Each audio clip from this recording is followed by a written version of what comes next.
Right, well, welcome everyone, and thank you for joining us again for another one of our Smart History teaching webinars. I am Lauren Kilroy-Eubank, the Dean of Content and Strategy. I never know how many of you are returning or new, so I always like to introduce myself just in case. I am delighted to welcome our speaker today, Dr. Bryan Keene, who is a professor of art history at Riverside City College, and at various points we've been colleagues in different capacities.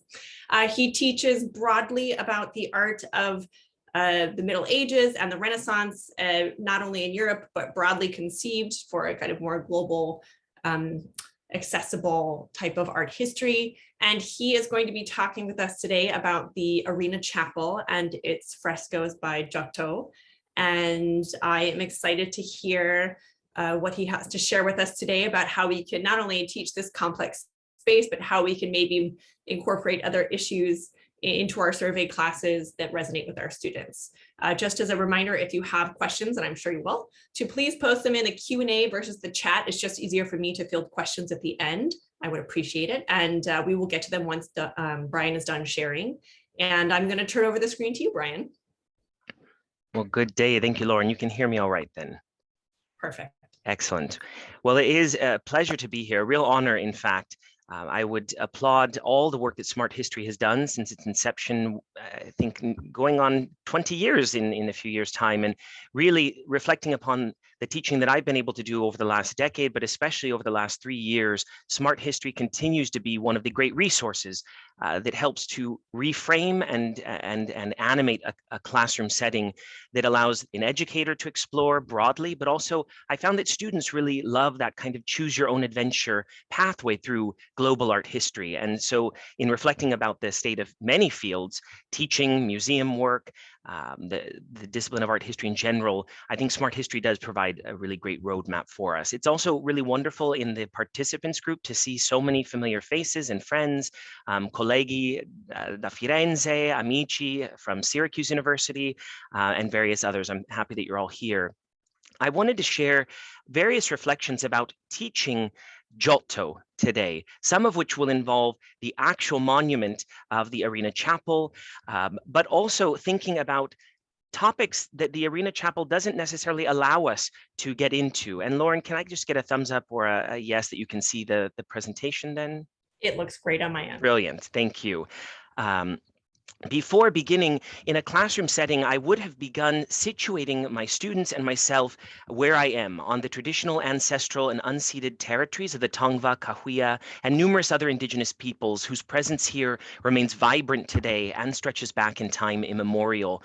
This statement is not simply empty words or performative in my mind, because I work with the students very actively to visit museums in our area and think about what does it mean in a North American and specifically United States context to view European art, at a moment before there was sustained transatlantic travel, before a moment of long-standing and ongoing enslavement of Black Africans, but also to visit some other spaces that we might not usually think to visit, such as the California missions, which are replete with examples of European art. And one such visit recently with my family and students revealed some Italian choir books from the time of Giotto that were purchased in the recent past, the last 20 years, by Franciscan friars and brought to the missions here in California and are still used today. So these are the kinds of narrative journeys that I find myself taking as I attempt to learn more about my own field of study, the pre-modern period in Italy and the Mediterranean, but also new ways to think about the world in which we occupy today and the objects that we so often teach.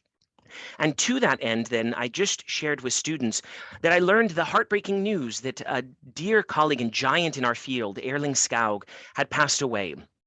And it's really an emotional moment to think about a scholar who was a great mentor, whose work has really reshaped the study of Italian art by looking specifically at the metal punches that artists from the time of Giotto to Fra Angelico were using to decorate their panels.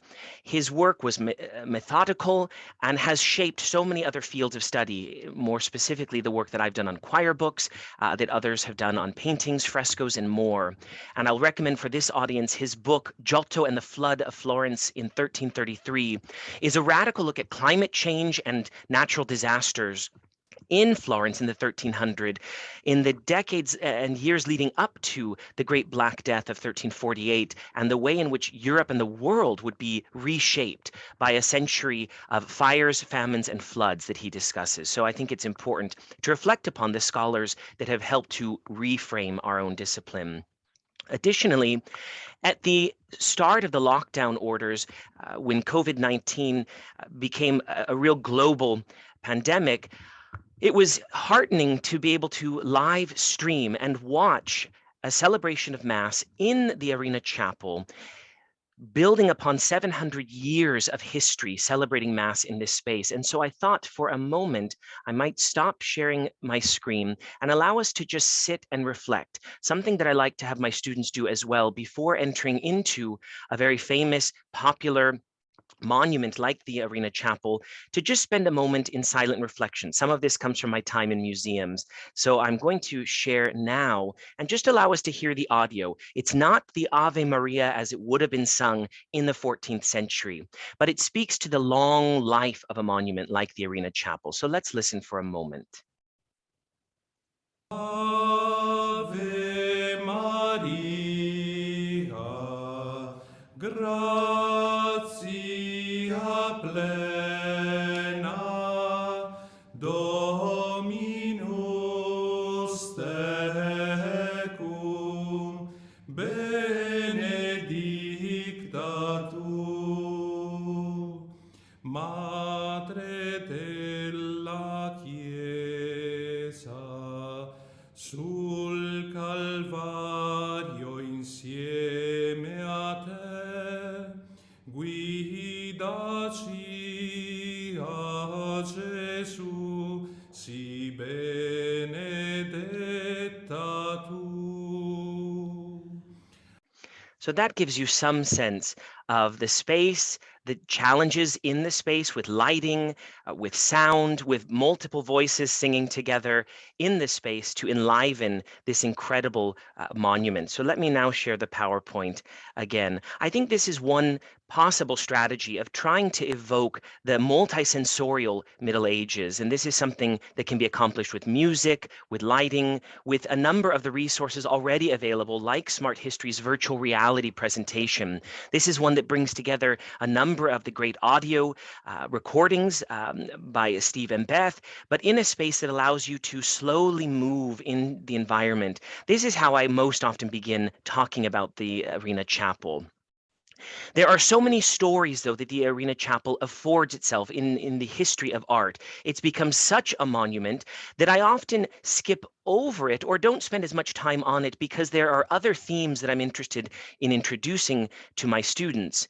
It's also a tricky monument in some ways because in survey courses, it can fall at the very end of a survey of ancient to medieval art, or the beginning of a course that picks up in the Renaissance and ends in the contemporary world. And of course, there are strategies to flip those chronologies so that we're not starting in the very distant past and sort of moving in a linear form forward, and helping to nuance for our students the ways in which these narratives of time and geography don't always make sense when you look in the past. That is to say, the chronologies and the geographies that we impose today break down very quickly when you start to look at individual objects, imperial domains in the past, and so forth. But I like the way that Giotto and the Arena Chapel can still occupy this middle space.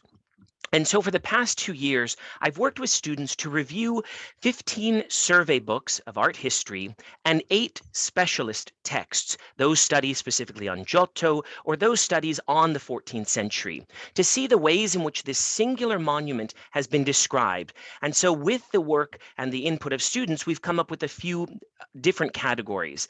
There's a theme of context, various terms that have to be introduced, the art historical precedents that we often sit with, the comparisons to other media or other artists, and the legacy. And once we start to add to these layers, we see just how complicated a monument like this is. And this exercise of seeing the range of narratives a single monument affords is something that I've also done with the pyramids in Egypt, the Parthenon in Athens, and so forth. Architectural spaces that have their own geographic footprint that are also filled with a rich visual program.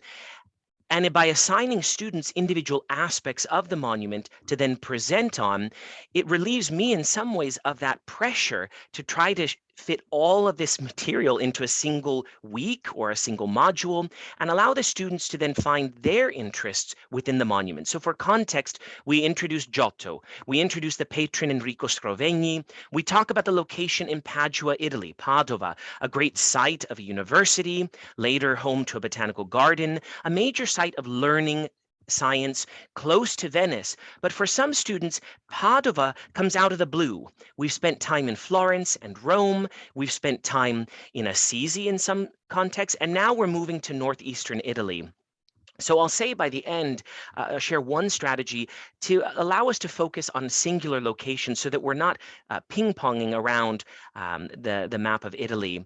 And some of the themes that come up that are oft repeated in scholarly literature of the last 150 years, or even going back to the time of Giorgio Vasari, the influence of narrative or the importance of narrative scenes, the element of psychology and emotions, and monumentality. And with each of these elements, these themes, I like to have to challenge students to find earlier precedents where narrative was an important element in a visual campaign, to find instances of psychology and emotion in earlier works of art, and of course, monumentality, whether in sculptural or pictorial form. This allows students to try to nuance a little bit the kind of exceptionalizing narratives that we tell over and over again about an artist like Giotto. Under terms, I often struggle with when to introduce the golden legend, and I find that I'd rather introduce it much earlier and to look at manuscript cultures and to introduce the history of saints and the range of saints that we see in medieval art much earlier than the Arena Chapel, so that students are already familiar with extra biblical narratives, those stories that are not found exclusively in the New Testament of the Christian Bible. Also talking about technique, buon fresco, a secco, painting directly into the wet plaster onto the wall, or adding details to the dry surface. We know of the blue that was used being applied a secco on the surface, which comes across really well and apparent in the images that survive. But that technique is one that I like to focus on at some length so that students have a sense of the sheer labor that was involved. And of course, within the fresco technique, as I'll show in a moment, we can talk about the way in which the paint was applied in individual giornate or daily patches of plaster on the wall. Trompe-l'oeil is a term that can be introduced in any number of modules leading up to the Arena Chapel so that students are already familiar with artists' strategies for fooling your eye about the recession of an object into space, about three-dimensionality, forms of perspective, and so forth. But it is a term that also can be introduced in the chapel itself. And then the theme of usury, this great sin of lending money and expecting interest or huge amounts of interest in return. This is one that students can relate to, having taken out student loans or thinking about the various ways in which we relate to money today, whether we have apps that help us track our expenditures or others. It's the next categories of art historical precedents and comparisons that I find most exhausting in teaching this monument. In some instances, thinking about Roman sarcophagi. These are objects that I like introducing, but introducing sarcophagi that Giotto might have seen in his travels. So I spend some time introducing sarcophagi in Pisa to just show some of the visual strategies of the Roman world, reminding students who have studied the Roman material about their continued legacy on the Italian peninsula, but also in a Renaissance to contemporary class, reminding of this sort of continual legacy of ancient Rome and beginning to break down some of the problematics around the Roman legacy. Also, the Scrovegni Chapel is at times introduced in relation to conversations about Byzantine Vita panels. Generally, this comes after conversations about icons in Byzantium, the ways in which these painted images allow access to the divine or serve as intercessory forms of contact with sacred spaces beyond our own earthly realm. But these panels that show scenes from the life of holy figures are often compared to other works by Giotto and his predecessors, specifically in relation to narrative and strategies for presenting stories. There's also at times references to frescoes at the upper church of San Francesco in Assisi, and this introduces the kind of myth of Giotto, Was he involved in Assisi? To what extent was he involved in Assisi? How many other artists were working at Assisi? And I find myself more often leaning towards Assisi because many textbooks spend so much time introducing the mendicant orders, these preaching orders of the Franciscans and the Dominicans. And then you arrive at Giotto and we shift our focus away to Padova, and we might read criticisms by the Augustinian Eremitani monks about this space that was commissioned by Enrico Scrovegni. And I think by that point, students are already so confused. I find myself confused thinking about the number of religious orders, friars, monks, monasteries, and so forth, that to try to streamline a process, I might focus on Assisi and assign students an activity on the Arena Chapel so that they're able to look at a very specific monument for a specific patron and a specific artist. Additionally, we're bound to see references to Cimabue, and some of this has to do with the legacy of Giotto in later centuries. There are also the contemporary comparisons, looking at Giotto's works alongside Cimabue, alongside Ambrogio Lorenzetti, and making comparisons and contrast with narrative, monumentality, psychology, and so forth. These long-standing precedents for the life of Christ, the life of Mary, that we see in the work of art here before us. There's also a number of references to Dante's Inferno, a text that was being written as part of his Divina Commedia, leading up to the 1320s when the work begins to circulate. And then by the 1330s and 40s, we see really elaborate copies on the market. And the reason that we see references to to Dante rather, is this elaborate scene of hell and the relationship to the sin of usury. And that in the Inferno, we read about Enrico Scrovegni's father being placed within the seventh sphere of hell, the sphere of usurers. So these references and comparisons take us all around the peninsula to various artists working before and after Giotto, so that we at times lose sight of the greatness of the Scrovegni Chapel itself. And also, I love the number of textbooks that attempt to make references to graphic novels, to comic books, even to films, as a way to bridge this gap between the late medieval or early Renaissance period and our own moment today. But in having worked with students and brought graphic novels and comic books and films to the classroom, I've had some pushback that students don't always see this space as feeling like a graphic novel, but more like a barrage of billboards that we might see driving down the street in Hollywood or in Las Vegas or in New York's Times Square.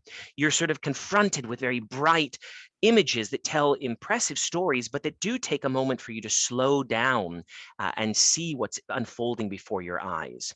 And then in terms of legacy, we always introduce Giorgio Vasari, who tells us so much about Giotto and really solidifies Giotto's place as a great artist leading up to Leonardo, Michelangelo, Raphael, and others.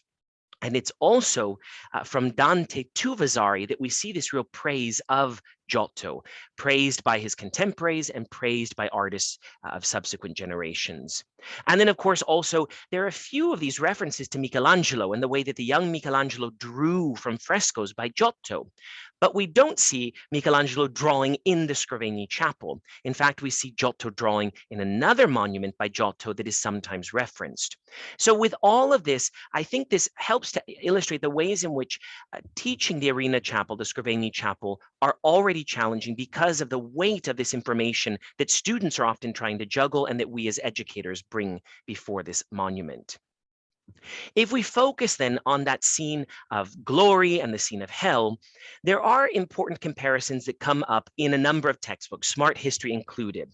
The reference to the wooden panel set above the chancel wall over the high altar, the scene of God the Father in heaven at this moment of Annunciation. And we're in a chapel dedicated to the Virgin, the Annunciate Virgin, and that image and video from the chapel, March 25th, 2020, celebrating this moment when the Virgin Mary learns that she will be with child. And you see above that chancel screen, God the Father in this wooden panel, giving the message to Angel Gabriel across the fresco arch, who then communicates the message to Mary directly across the chancel screen of the high altar.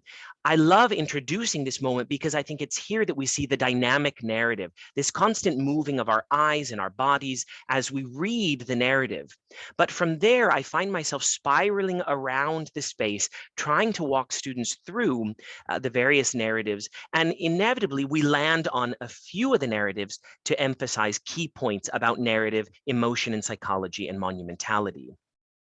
But I like this chancel screen and counter facade juxtaposition because it also allows us to introduce the patron, Enrico Scrovegni, who's shown on the same scale as the Virgin Mary, who stands before him in the red garment, accompanied by two additional figures. And it's here that I love introducing for students the kinds of debates or doubt or the impossibilities of knowledge to doing art historical scholarship. That is to say, we don't necessarily know definitively who these other figures are. There's been support for the figure to her right, our left, being the evangelist John, the beloved of Christ, and the figure to her left, our right, being St. Catherine of Alexandria. But they may also represent three guises of the Virgin Mary: the Virgin Mary of compassion, the Virgin Mary of the Annunciation, and the Virgin Mary herself as the intercessor mother of Christ. Additionally, we have the other figure supporting the church. And that's a scene of presentation that we have going all the way back to antiquity and with earlier medieval precedents, which by this point my students will be familiar with so that they're able to speak with real authority about what this type of image communicates to a viewer, both today and in the past. And I also love the detail of Enrico Scrovegni kneeling, because we're able to see very clearly these giornate, these daily applications of fresco for the painting. So his hand that's been outlined, his face, and so forth. We also see the figures in hell, like the hung figure who may represent Judas, who often represents the sin of greed, but is associated with usurers at this time. But moving away from there, I mentioned that often we focus on a few narrative scenes, like this one of the lamentation over the body of the dead Christ, where we can see the angels ripping their garments in agony, the face of the Virgin Mary cradling her son, the pallor of her complexion, that she appears as lifeless as he does, and so forth. And also the common discussion about these continuous landscape narratives. So the landscape in the lamentation that continues into the background of the Noli Me Tangere scene, when Mary sees the risen Christ and is told not to hold on to him. I think too often the scenes in grisaille or gray painted tones that represent the vices and virtues are often left out. And yet these, in my mind, are the best example of Giotto's monumentality and sculptural form, and also have interesting vignettes down below that allow for further exploration about the themes of allegory, which are so important in introducing students to the history of art in general, and can relate to much earlier art if they're coming in an early to late survey, or related to objects that we'll see later in a contemporary context. But then with any way that I teach the Arena Chapel, I'll challenge students to bring a single detail after they've spent time exploring the site, to bring a surprising detail. And inevitably, students will bring these types of images: the angels rolling back the sky to reveal heaven above on the counter facade wall, the scene of glory and hell, or the little vignettes and quatrefoils of animal scenes derived from the medieval bestiary, the scene of the lion breathing life into his cubs here, which allows for other explorations. And then this interest in trompe-l'oeil, the corretti, or these faux niches that we see on the chancel wall. So by allowing students this opportunity to freely explore and then share a detail that they found surprising or that they found connected to something else we've studied is a way for me to pause as the educator and allow students to chime in. As a manuscript scholar, though, I always spend time talking about comparisons to contemporaneous manuscripts, the role and influence that Giotto had on his immediate community, a choir book at upper left from Padua, and a choir book in Bologna by an artist named Nerio, so that we see Giotto's impact already in his lifetime in other media. But why miss the opportunity to compare with a roughly contemporaneous manuscript from the Iberian Peninsula, the Golden Hagada, of which there is wonderful material already on Smart History. In fact, it's this type of visual comparison that I think is really powerful for students to see in talking about narrative, different visual traditions for Christians and Jews, and I'll introduce Islamic art in a moment. Additionally, I share a resource that the Getty Museum developed when I worked there as a curator on this exhibition about Giotto and a rough contemporary Pacino di Bonaguida. And we developed a number of modules that were displayed on iPads in the galleries that you can now access to explore further. And I think the theme of bankers and money is so important that students already relate to today. Additionally, exhibitions that have happened in Assisi about color reconstruction in Giotto is another theme that can come across and for which there's great online material. That is to say, Smart History's digital model is already being replicated in museum contexts. But I often feel that the Arena Chapel and early 14th century art resists, or at least doesn't necessarily allow itself or open up itself to the kinds of themes that relate to the urgencies of the present, themes of race, gender, and sexuality. As a queer scholar who is interested in queer and trans pasts, I often include details like this one from Scenes of Hell to talk about the ways in which same-gendered couples, individuals in same-gendered activities are shown most often in very violent acts of torture, both in written sources and in visual imagery, so that we see this male either couple or two men who are being led into hell. I'm not suggesting that they're lovers necessarily, but the more we get into the 14th century, we see this theme of sodomy, laws against any kind of sexual activity that didn't lead to procreation appearing with greater frequency. I said at the beginning that I often shift focus, and I'd like to end in the Peruzzi Chapel in Florence, in a Franciscan church, because students by this point have had so much introduction to the Franciscans and St. Francis specifically, that by moving into a Franciscan church and looking at this fresco cycle, we can more naturally introduce the legacy of Giotto by the drawings that we see that Michelangelo created, superimposed on the image. But I spend most of my time talking about the scenes in the Bardi Chapel of St. Francis, specifically his trial by fire in front of the Ayyubid Sultan Malik al-Kamil during the 5th and 6th Crusade, when Francis himself as diplomat goes to Egypt and defends his faith before the Sultan and is willing to go before the fires and sacrifice his life. And you see the Sultan's own prophets and priests are fleeing the scene. But it's a scene that introduces Black African figures into otherwise white spaces. And any introduction of the theme of Blackness in European art requires an equal focus on the theme of whiteness. So many of the figures in European Christian scenes are presented as white, despite the fact that the biblical figures would have come from Palestine, Syria, and elsewhere in Western Asia. And I also can't help but refer students already to the many online resources that were developed for the exhibition Caravans of Gold, Fragments in Time, that was in 3 venues in Chicago, Toronto, and Washington, D.C., and again, for which there are numerous online resources. That exhibition puts Africa at the center of the medieval world, and specifically began with the theme of gold and the influx of gold into the Mediterranean and to Europe, including in all instances a panel painting from the Walters Art Museum by Nado Ceccarelli from 1350, so later than our Arena Chapel, but that tells a story about gold entering into Italy by way of coinage from the Islamic world, from North Africa and West Africa beyond. In addition to manuscript illuminations of both Christian and Islamic textual material, I think this is an exhibition that will gain increasing focus in courses being taught in the future. And I think it offers us inroads to begin to rethink whether or not the Arena Chapel is the best example of Giotto's art, of early Italian painting in the 14th century, and whether by starting in a different location, perhaps in Florence, in the Peruzzi and Bardi chapels, or even earlier thinking about the Assisi frescoes, we might begin to introduce other narratives, those themes of gender, race, and sexuality. So with that, I'm happy to stop sharing the screen and to take some questions to engage in conversation. I'd love to hear from everyone here about what has worked for you, what hasn't worked, and if there's anything you feel that I've left out that absolutely has to be included. I'm always up for hearing a case for more Giotto, more Arena Chapel. So thank you all. Thank you, Brian. That was wonderful.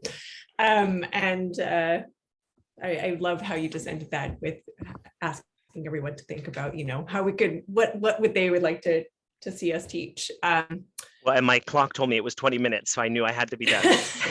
And my students would tell me the same. I appreciate that. So we have a couple of questions that have come in so far, and I think this is a good one, and I think you kind of mentioned it earlier, but I think how long do you typically spend on the Arena Chapel in, say, your foundational survey classes? That's a good question. If it's in the ancient to medieval course, I will spend a single module, which in my course is a week, but I won't spend the entire week just on this monument. I will have already introduced a number of themes that are important for course outlines of records and student learning outcomes about Gothic art and what this term means in a Mediterranean context. But if anything, I'm spending more time away from the Arena Chapel and allowing the students to share about the chapel. So before introducing the space, I've talked about Vasari at length, talked about Cimabue and Giotto. So I've provided biography, and I've asked students then to push up against biography and to think about those limitations to either Vasari's biography or the kinds of myths that are perpetuated. And it's often where I will ask students or else assign students different textbooks. So having a range of textbooks already in my office that I can hand out to the students, so they're not required to buy any print and digital textbooks, in fact, that they can then compare and contrast what are the narratives that are presented. And I think it is effective for students to hear a group of 5 students present on the different narratives. So I might have over the course of that week 3 groups of 5 students each talking about the Arena Chapel from very different perspectives. One group doing the context, the other doing comparisons, and another talking about legacy. I've already introduced technique, so that's sort of off the table for them. And in some ways, I found that it allows students to bring in their own interests, especially if they're not art history majors. I find that the economics and the business students get really into the aspect of patronage. And of course, I'd rather hear from them talk about banking and money and wealth. And then if I have students who are interested in STEM fields like science and technology, I might assign them some readings about the conservation and the ways in which Giotto was experimenting a little bit with color. So in the course of a single week, we will have 2 days of meeting usually, and the students are really the ones leading these presentations for 10 to 12 minutes each. Yeah, I think that I love the idea that you're having the students bring the textbooks and compare, because they probably are seeing those pretty consistent patterns that that are repeatedly, or at least those same stories, those same points repeating over and over and over again. And it's good to share textbooks that, from 100 years ago, even. I mean, looking at the earliest editions of Helen Gardner's Art Through the Ages, it's really instructional for students to also see how far we've come and how far we still have to go. Still, yes. And on that note, we have a question about whether you could expand a bit, say, on the comparison to the Golden Hagada, just in terms of like how you frame that maybe with your students.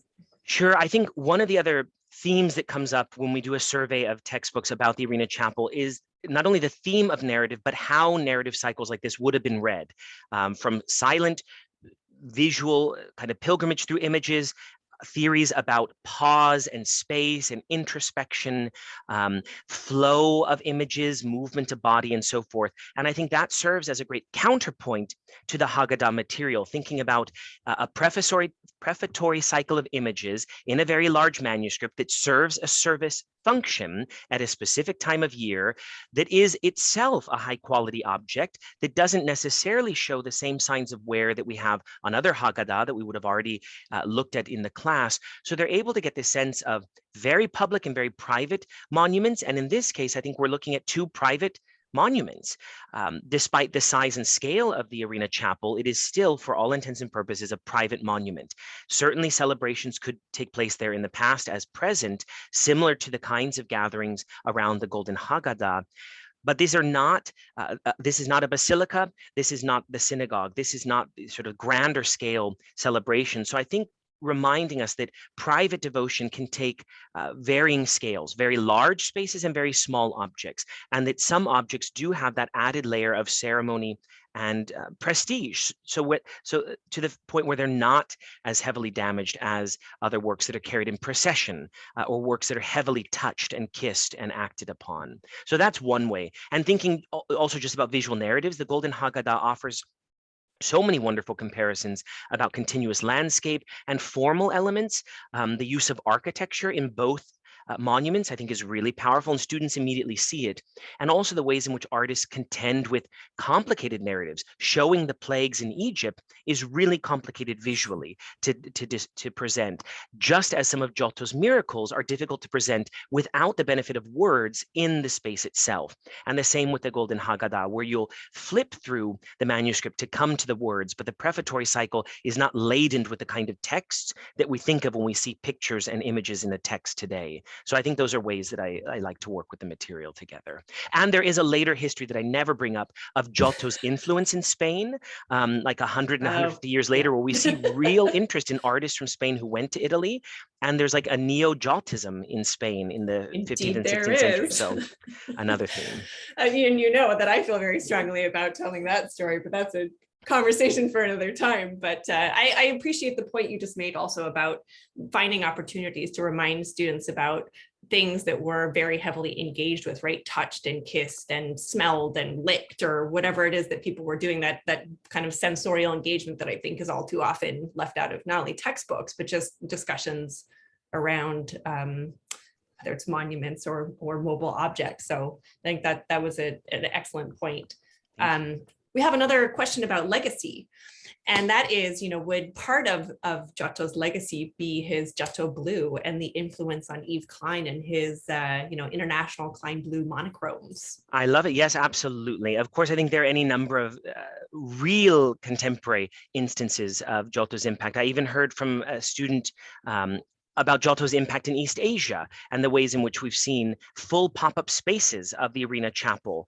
But I think, yes, a point about Yves Klein and blue is significant. There are other artists that I would like to draw these long-standing connections to. I'll admit, and I maybe should have included it, that rather than starting with Giotto's Arena Chapel, I begin with a number of his dispersed altarpieces that have had an impact on Kehinde Wiley, who seems to have drawn very formally from works by Giotto, and Simone Martini and others. So any opportunity to bridge the medieval or Renaissance gap.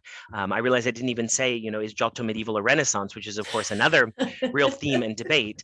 But yes, I think if we can make those connections to contemporary art for our student, all the more reason to do so that they see the relevance. Very much agreed.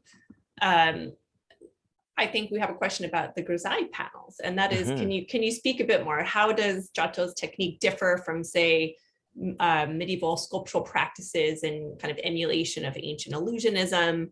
And how does the theme of morality maybe support the humanistic developments and evoking that larger medieval theological question? These are great questions. I mean, humanism is another term that I could have included, and it's one that I think finds its way into early 14th century textbook discussions. I tend to shy away from discussions of humanism, to be quite honest, because I feel exhausted already having introduced humanism in the ancient classical context and then moving into the Renaissance. But you're right. I don't see that Giotto is doing anything remarkably novel with his Grizzai scenes, with the exception of having, he's thinking as a sculptor would, with having the monumental scene and often these lower bas-relief or simulated bas-relief scenes that can be compared with contemporaneous sculpture, Jacopo della Quercia and others in Siena or elsewhere that we would also get to in a more robust survey. But I think it's more about materiality and how an artist working in fresco is simulating work in another medium. Another reason that I spend time in the Peruzzi Chapel is that we have contemporaneous stained glass, we have contemporaneous altarpieces, we also have a sculptural program, we also have tile floor work. So there are other ways to see how he's responding to the other visual developments in the visual arts. But also, it's not just the Grizzai panels, it's his fictive marble, the fictive inlay stonework and mosaic and so forth. So I think there can be a more robust discussion about just materials in general. And I think the corretti, the faux niches, are a great counterpoint to that. But I'd rather look at the sculptural program in Padua alongside the sculptures that are evoked in Assisi on a number of the buildings in the cycle of the life of St. Francis that have sculptures on the interior and exterior, so that you can see the ways in which an artist is actually thinking about sculptures in space and then utilizing the flat surface of the wall in Padua to emulate niches for devotion.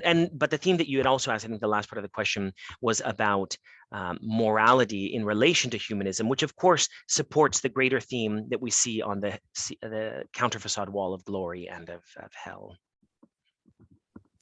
I think we have one last question that I'm gonna collapse a couple of questions that have come in.